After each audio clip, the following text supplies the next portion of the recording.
So this is my Xbox Series X. Xbox's next generation console that I've had for 4 years, since this was the first console generation where I was an adult and I had my own money for the first time in my life. I wanted to own both an Xbox and a PlayStation, but due to scalpers I was only able to get the PlayStation 5 on release, and I was only able to get my Xbox about 6 months down the line, when they became more readily available. And other than the fact that I wanted to own both consoles because I wanted to always have the option to play whatever exclusives each console had to offer, my friends mainly played on Xbox, so if there was a game like Halo, which was a console exclusive, I could play with them. I just liked having the option, and although I was very much a PlayStation player, I remember watching Xbox's conference before the release of the Series X, and I was really excited with them showing the new Halo, Psychonauts 2, State of Decay, Avowed and Fable, and the one game that seemed like the most exciting to me? Redfall. One of the worst Xbox exclusives ever released, and contributed to the closing of Arcane Austin. What can I say, I just know how to pick them. Needless to say, the game I pretty much bought my Xbox for, a game that ended up being a colossal failure. But that doesn't mean I haven't played some great games on the Xbox over the past 4 years, including Psychonauts 2, a fantastic sequel that in my opinion very much lived up to the hype, and played it day one on Game Pass, and made it even better.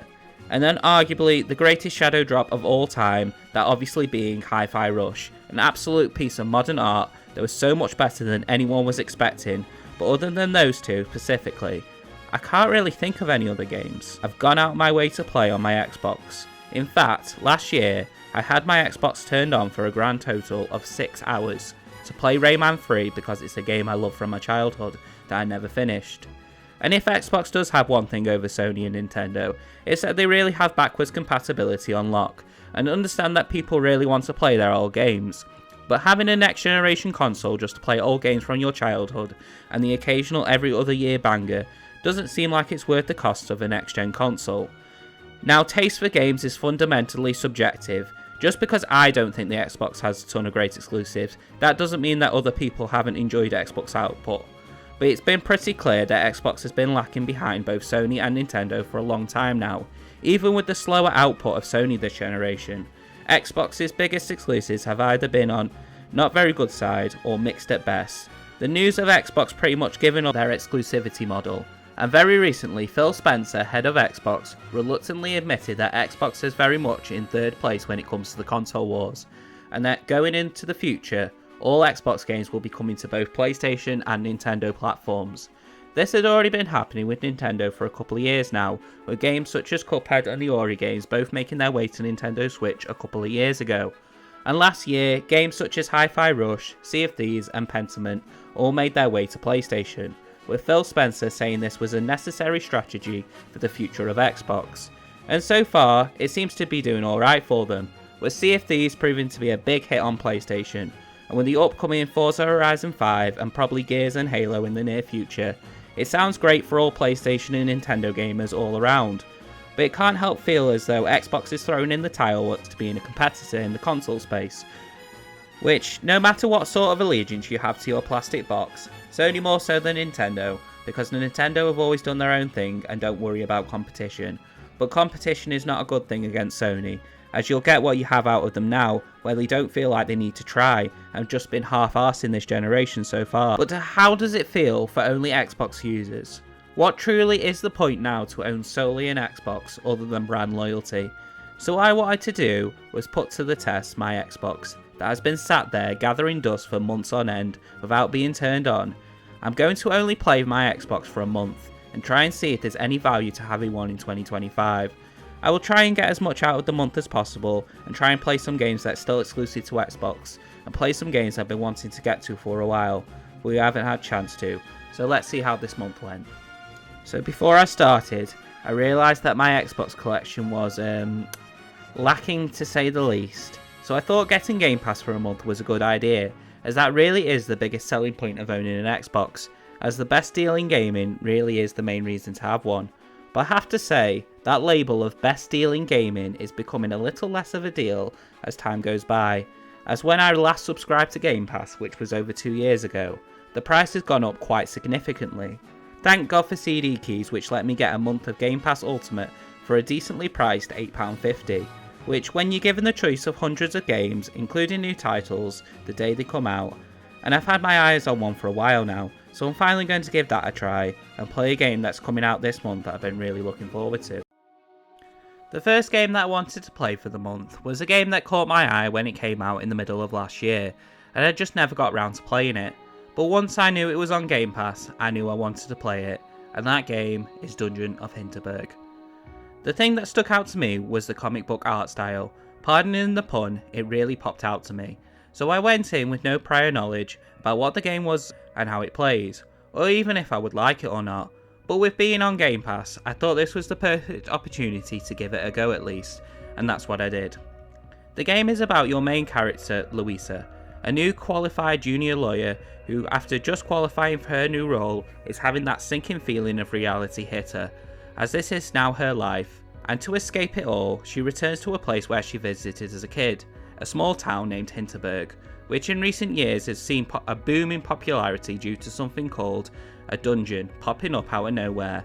And with the appearance of this dungeon, people who want to go exploring in the dungeon have the ability to use magic to conquer these dungeons for fame and fortune, or just something to do. As Louisa settles into the town, she meets Klaus, who gets her introduced into the town and sets her up on her first dungeon, where things go a little suspicious. So Louisa vows to conquer all of the 25 dungeons that have popped up and find out what's truly going on in this town. Now this story is nothing revolutionary, it's pretty standard and it's pretty inoffensive, but nothing to go shouting about, and the characters themselves are fine, a little one-dimensional and a little tropey, as you have the cool person, the hardened veteran type, and the obnoxious dude, etc, etc. And none of them really stand out all too much. I feel like sometimes the characters like Alex come off a little bit obnoxious to me, and I really couldn't relate to her, or any of the characters, that including the protagonist of the game, Louisa. She's fine, I like her well enough, but she isn't going to be remembered years from now. I mean, I can relate to her being burned out on life and wanting to get away from it all, but she really does lack anything unique about her. But like I said, she's fine, good enough, but nothing has stuck with me. What I think would have truly benefited the game from a storytelling perspective is if there was voice acting.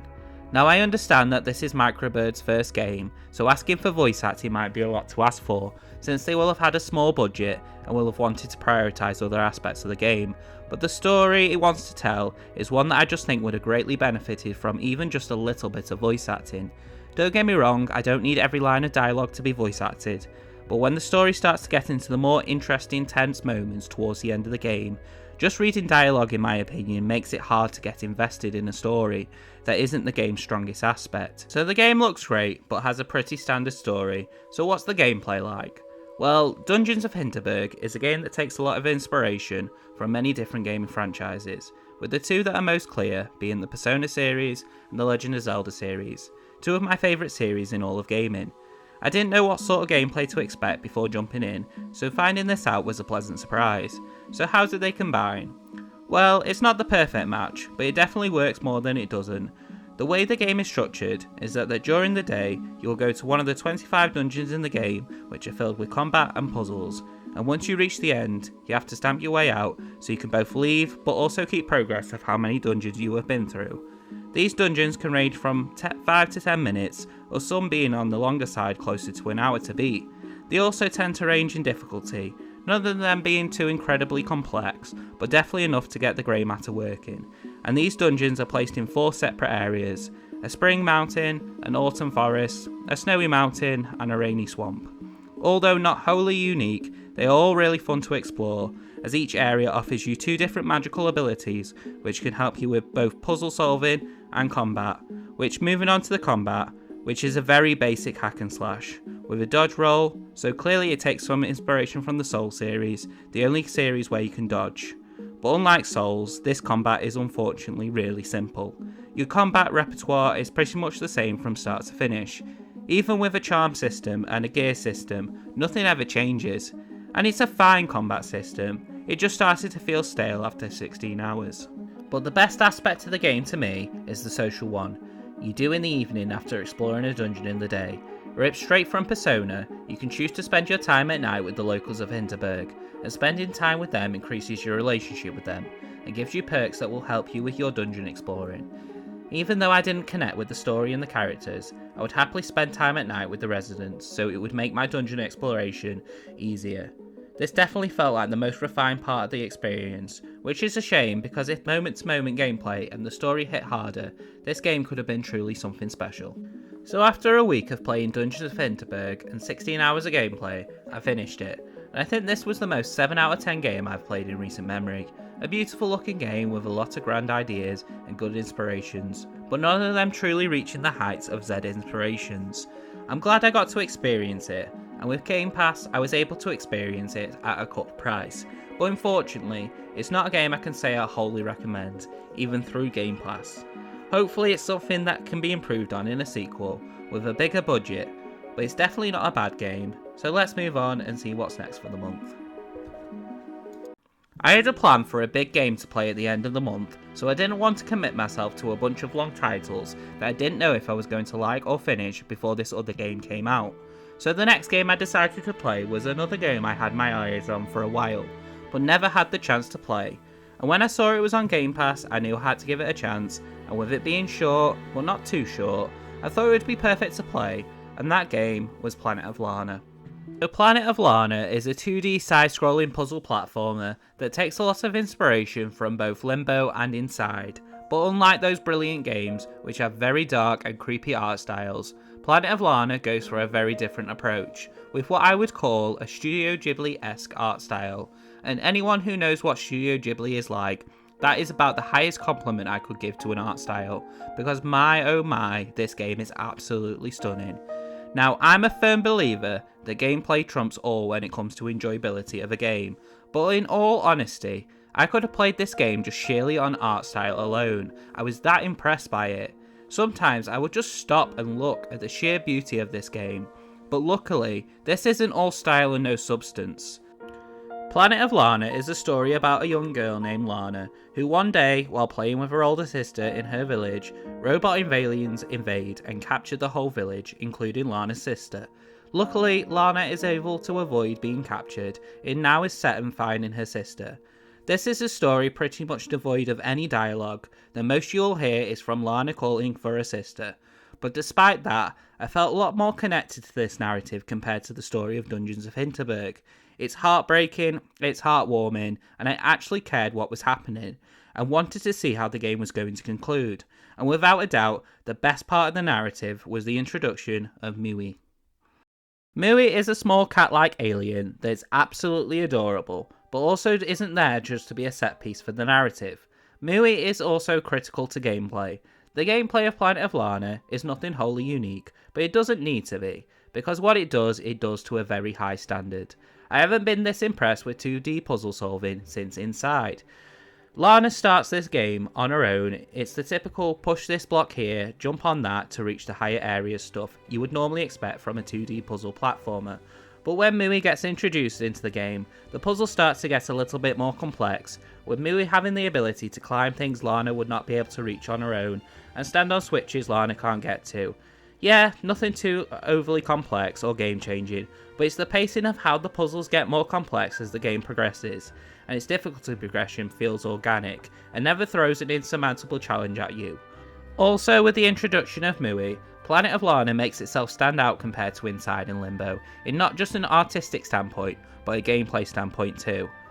If I was to say something negative about the game, I would honestly really be nitpicking, because this truly was an experience that I feel has gone quite a bit under the radar.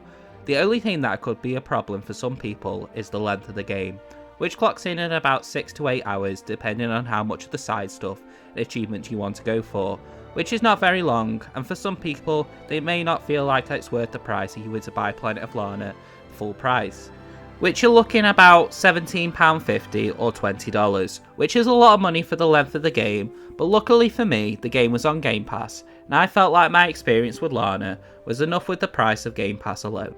So Planet of Lana took me 8 hours from start to finish, which was over the span of a couple of days, but with still a couple of days left till this new release was due to come out. I didn't want to wait around and play nothing. I wanted to make the most of my Game Pass subscription, but I knew yet again I wouldn't have enough time to play anything longer than about 10 hours, due to working and other life commitments. So I scanned through the list of Game Pass titles and looked into how long they were to be, and there were a few titles that caught my eye, in particular Sunset Overdrive, a game made by Insomniac exclusively for Xbox back in 2014, before they were acquired by PlayStation.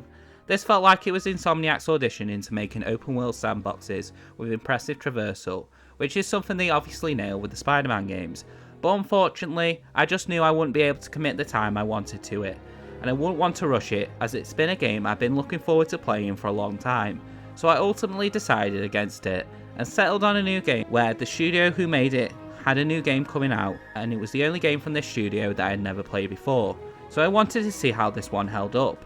And that game is Brothers: A Tale of Two Sons. Brothers is the first game from Joseph Fares, who is more widely known for his other games, in particular It Takes Two, which won Game of the Year in 2021. He's also known as the Goes to the Game Awards and Swears a Lot guy, but before all that, he and his team made Brothers, which unlike their other games is actually a single player experience, where you are controlling two brothers at the same time using the thumbsticks on the controller. And since I knew Brothers was a short experience, I thought this could tie me over for a couple of days before the big release I planned to play, and so I jumped in to see how Joseph's first game held up, since I planned on playing Split Fiction when that came out, and I wanted to compare and see how far the studio had come. So the version of Brothers that I played was the original version that came out in 2013, for a couple of different reasons. But the main reason is that that was the version that is on Game Pass, which obviously meant I didn't have to buy it separately, compared to the remake, which isn't on Game Pass and cost $20. But even if the remake was on Game Pass, I probably still would have played the original, because if I'm being honest, I think the remake's new art style looks significantly worse than the original. Like, the art style of the original isn't anything special, but I think the new one just looks like they tried to imitate Pixar in a weird approach, and I just don't think it works. I think the much less exaggerated art style of the original fits the game so much better, and other than the visuals and a few quality of life improvements, nothing with the gameplay has changed, meaning this remake might go down as one of the most pointless remakes ever in an era of pointless remakes. Sony! Yeah, needless to say, with all this reasoning, I stuck with the original. Brothers: A Tale of Two Sons is a story about, believe it or not, two brothers who go on a quest to find a cure for their very ill father. On this quest, you will be venturing through a very dark fairy tale-like world with trolls, giant spiders, and many more fairy tale-like creatures. The game, for being 12 years old, doesn't look too bad, and like previously said, I much prefer how this looks compared to the remake. Its dark fantasy world is quite wondrous and is fun to explore, with you never staying in one area for too long, before moving on to somewhere new, making the whole experience feel really fresh. And with a very brisk runtime of 3 hours, it's another game I was glad to experience on Game Pass, because unfortunately, I think this game does show its age, and I wouldn't have been happy to buy this outright. So the story is very simple. You play as two brothers who go on a quest to save their ill father, but yet again, this is a game with no actual dialogue. This is a game which tells its story through action, and it just doesn't work for me in this game. The two brothers you play as don't really have anything going for them in terms of personalities. They don't even have names, I don't think. It just feels like us controlling two emptyless husks, and because of this, and the lack of engaging storytelling, I often forgot what the end goal of the game was. I was just appreciating all the cool areas I was platforming through, and when the very dramatic thing that happens towards the end of the game, I really didn't feel anything, I'll be honest. So the story clearly didn't do a lot for me with Brothers. So what about the gameplay? The gameplay is quite unique with Brothers. Like I said before, you control the two brothers with the thumbsticks, the older brother with the left thumbstick and the younger brother with the right thumbstick, which is something I've never seen another game do, but this might be for a good reason. Although it makes the game very unique and some of the puzzles are very quite clever, it just feels more awkward and frustrating than fun. There are certain sections that require quick reaction times and good timing, and it might be the fact that I am not very good at games. The controls just felt too stiff and awkward for this kind of precision, which led to a lot of frustration. Nothing controller breaking bad, but enough to remember the annoying moments. Now, this isn't really the game's fault, but after playing Planet of Lana, the puzzles felt very basic and samey, and I started to get a bit fatigued towards the end of the game, even though it was such a short experience. I probably should have diversed the games I played back to back, but it was also a game that I wanted to play for a while, and I'm glad I got to experience it through Game Pass, because I wouldn't have been happy to pay full price for it. Brothers was a little bit disappointing, but nothing too offensive due to the short length and uniqueness. But I still had a day left, and I wanted something with a heavy story emphasis, with actual dialogue. But I also wanted to complete a little challenge I set myself while coming up with the idea for this video. I am what you would call a trophy/achievement hunter. Yeah, I'm one of them degenerates that likes to play games masochistically by subjecting myself to playing games in a certain way, or multiple times, or playing a game at its hardest, just to see a digital JPEG and hear a little jingle that makes my serotonin soar through the roof and makes me feel like my time gaming is not wasted. And although I'm primarily a PlayStation trophy hunter, I wanted to try and get all the achievements on at least one of the Xbox games I played this month, other than to hear this sound, and to get that sweet dopamine release. I could have done this with any of the games I played so far, but for a few reasons, I didn't feel like compelled to complete any of these 100%. So I ultimately decided my next game had to be a short narrative game with easy achievements, and having a good look through the Game Pass, there was one clear choice for me, and that was Firewatch. Firewatch is a first-person narrative walking simulator that came out all the way back in 2016, a game I had experienced before through YouTube playthroughs, and for me at least, felt like a distinctive change for indie games being able to tell a cinematic narrative, as in indie games had already been hitting the mainstream, with games like Five Nights at Freddy's, Undertale, and of course Minecraft, but no indie game had really tried to tell a narrative in a more AAA way, as Firewatch is a fully serious and fully voice-acted experience that often feels more like a movie or a TV show than a video game, which isn't necessarily a good thing when playing a video game, but I'm someone who can enjoy a video game with not much gameplay but a strong narrative, and having no memory of what the story was in Firewatch and an easy achievement list, I decided that Firewatch was going to be my fourth game. So the story of Firewatch follows a man named Henry who decides to take a job as a Firewatch over the summer at a local national park. There you follow his summer with him speaking on the radio with a lady named Delilah, who he has a very real and very compelling relationship that really drives the narrative of this whole game, as you watch them get closer, with them speaking every day and watching them get wrapped up in this mystery that serves as the main conflict in the game. Now this narrative might not be for everyone, but I really enjoyed the story of Firewatch. It's very simple, but it's also very compelling. That's helped massively by the voice performances of the main characters, Henry and Delilah, as voice actors actually made me care about these characters and made me care more about the narrative. Who would believe it? Having compelling voice performance can make you enjoy a narrative that much more. Who knew? It's not only the performances that make the story compelling, but it's the mystery and the horror elements that make quite a simple story really unsettling and compelling. It also helps that even though Firewatch is 9 years old, it looks stunning, with its painting style art style, with the oranges and yellows looking stunning. It adds a lot to the experience of the game, because that's what Firewatch is, a joyful narrative experience. But what about the gameplay? Well, as I said before, Firewatch is a walking simulator, so the gameplay is very little. Go here, climb that, and to many people that isn't very compelling, and it's definitely the weakest part about Firewatch, but it tends to get away with it, as the story is definitely the focus here. And so after a very brisk 4.5 hours, I was able to claim all the achievements and finish my time with Firewatch, just in time for the big game I had planned for the rest of the month. And other than quite a disappointing ending, I finished Firewatch glad I experienced it, and glad I got to experience it through Game Pass. As again, with all the games I've played so far, I wouldn't have wanted to pay full price for it, as a game as short as Firewatch, even though I enjoyed it, it was a game that was made for Game Pass, and owning an Xbox is proving its worth so far this month, and the final game will be the definitive proof to the question, is owning an Xbox worth it in 2025? So finally, after hyping it up all video long, what was my fifth and final game that I plan to spend the rest of the month playing?